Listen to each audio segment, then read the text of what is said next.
Welcome to a new daily top Askreddit video. Today's topic: how do you tell a depressed friend or partner that you don't have the mental resources to listen to them be depressed anymore, without coming across as a massive asshole? I'm a compassionate person, but also very blunt. I'll listen as long as I can, be it minutes or years, but there comes a point where it's just too much. Listen, I love you to death and I want to help, but this is just way more than I can handle right now.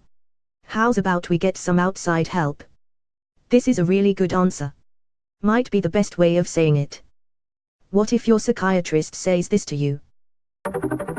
My wife has major depressive disorder, generalized anxiety, and PTSD.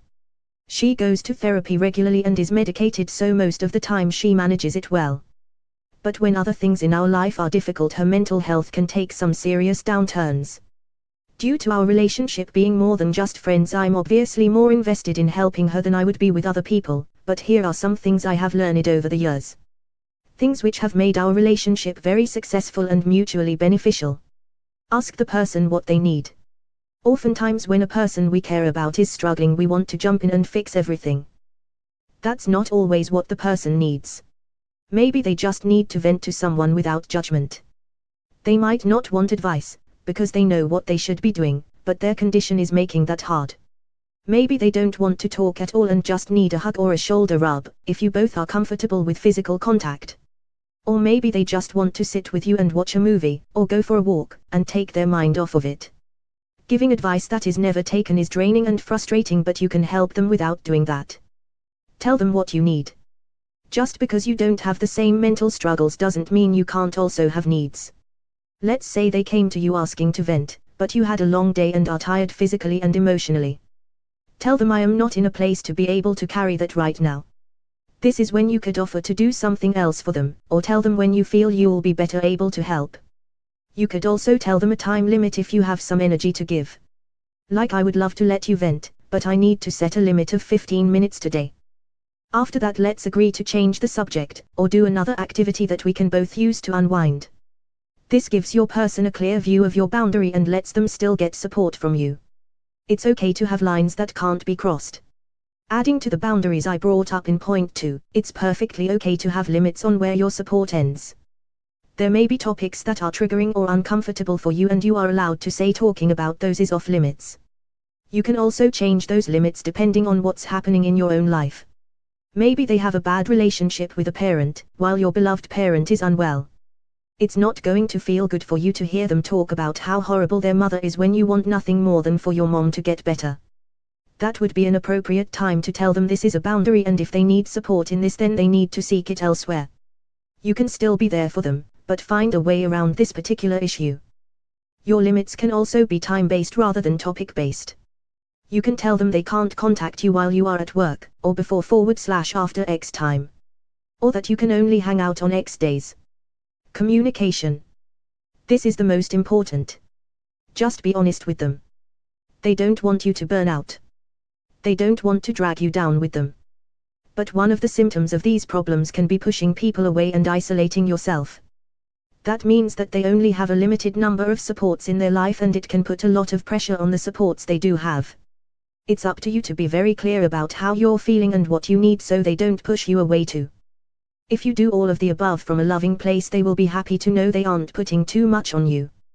Being clear about this will ultimately be helpful to you both. They need to respect you. If they don't listen to your boundaries, it's okay to cut them off. If you have to go that route, it would be kind to let them know why. But you always need to put your own health first. You deserve to have friends that you enjoy being around. You deserve to be happy. You don't need to be anyone's emotional doormat. Edit. Thank you so much everyone for the thoughtful replies, kind words, and numerous awards. I wanted to remind you all that this isn't a step-by-step list, and all the points won't work in all situations or for all people. I can tell it definitely resonates for a lot of people though, so I hope you will be able to use it to better navigate your own relationships. Best wishes to you all. These are wonderful suggestions. Thank you. If I ever told my girlfriend that I'm setting a 15-minute time limit on her complaints, I would find myself in the company of Judas, Brutus, and the giant winged beast itself. For my end would be terrible in its ruin. You aren't a massive asshole for doing that. You're in no way obligated to set yourself on fire to keep other people warm. Edit, oh dear. Seems like there's a bunch of assholes in the replies looking to start trouble. To be a bit more specific, I'm not saying you shouldn't help your friends where you can, you definitely should. But make sure your own shit is together before you do so. Like they say on the airline safety videos, please ensure your own breathing mask is securely fastened before helping others. Dark Souls intensifies. Time to link the first flame gamers. You're always in your own right to say, you know what, I really want to help you, but you need more than I can give you, and I'm pulling on my own reserves in order to be there for you. I want to be there, but I just can't, not to the extent you need me to be. You need more and better help than me. It can be so hard when being that depressed person, to realize what a burden you're putting on others, especially if they never say it. I've lost many friends by being the depressed one, and never being told they couldn't give me what I needed and that I was essentially pulling them down with me. Now, I wish they'd told me they couldn't bear it, and that I needed more than just them. Logically I know that you're absolutely right, but I would just be so scared that saying something like this to someone would just make them never open up to me or ask me for anything again. Doing this when the other person is not in crisis, if ever possible, is the best way to go. It's going to always be a bit hurtful at first, but you're no use to the other person if your support is coming from anger or frustration anyways. Pick the right moment and be caring when you say it. One of the things that helped my wife and I was realizing that she didn't really need me to be listening attentively while she decompressed. Like she would be saying all the same stuff again and I'd be there, but I'd be cooking and thinking about my own stuff. It felt like a halfway step. Yeah, but listening to someone whining about their job isn't the same as supporting someone through depression. Sometimes it is. Two things I do not want to hear about from my wife is the life choices of her friends, and the drama at work. I have to tell her that I really don't want to hear it. I feel bad, but it's just an unnecessary stress I don't need. As a depressed person, it feels like a burden for anyone to listen to me. Even if it's a professional. This leads to thoughts of no way out. That's part of depression. Feeling guilty constantly. Sad thing is, that feeling won't stop. I feel very sorry for anyone I unload to. I never talk about my depression because I have a feeling I will annoy them, and it's correct. It's a hard truth. I'm not trying to promote depression, but there's a reason a lot of us don't seek help. We aren't dumb. We understand our problems are our own, and that seeking pure empathy is almost useless. This is not to say you shouldn't seek help. A release can be very comforting, and everyone has different experiences. Likewise. Thank you. This is something people don't understand about depression. I could talk about everything I feel to someone. Unfortunately, it's never a satisfying release. I know they don't feel as I do, and I know they don't care as much as I do. That's not a complaint. No one can truly feel as badly about your problems as yourself. So, I get stuck in a loop of what's the point? I've found that it ultimately doesn't help anyway. People are living their own lives. Once you're done talking and go your separate ways, you're on your own anyway. Nothing's gonna change that. It's all gotta come from inside or nothing will change. I've been to therapy. Even if I like the therapist, it feels cold. They'll go home, and you'll go home. I admire people in that profession. However, I can never shake the feeling that they can only care so much. My life shouldn't dictate anyone else's, and the empathy I truly seek is impossible to find. Maybe make it constructive. Like take it as an opportunity to help them find a therapist/counselor so they don't have to rely on you as much as their emotional crutch. I do not envy your position though.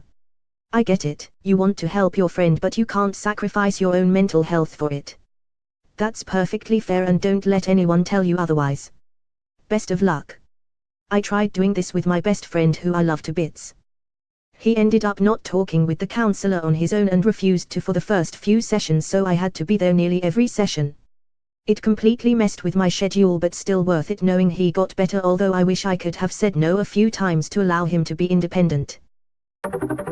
I think it's important to emphasize that your lack of mental resources isn't because they are a chore, or too much to handle. There are lots of ways to please this that I think are equally effective. I love you very much, and I want to be there for you. The best way for me to be there for you right now is to help you find some other outlets for your feelings, because they are valid and need to be heard, but I can't be this person for you all the time. Can I help you try to find a therapist or another constructive outlet? I'm very grateful that you trust me enough to share these feelings with me. Because of that, I hope you'll trust me when I say that I want to be there for you and I need a bit of space in order to do that. I know you're going through a lot right now, and I want to be as supportive as I can while you're going through a tough time. It seems like the best way for me to be supportive is to help you find some outside assistance to get through this. I'm only a normal person and I can't always offer the most effective or informed help. Do you want some help trying to get an appointment with someone who can help you better than I can right now? Emphasizing how you're feeling, not in the sense that your feelings are more important than theirs, but stressing that the issue isn't that they are depressed, it's that you're overburdened can make a difference, I think. No one wants to be told that their depression is too much to handle, but I think for some people, showing that you still want to be part of their team can mean a lot. I had an acute stress reaction last week after some work stress came to a head. I went to a new doctor who immediately suggested talk therapy.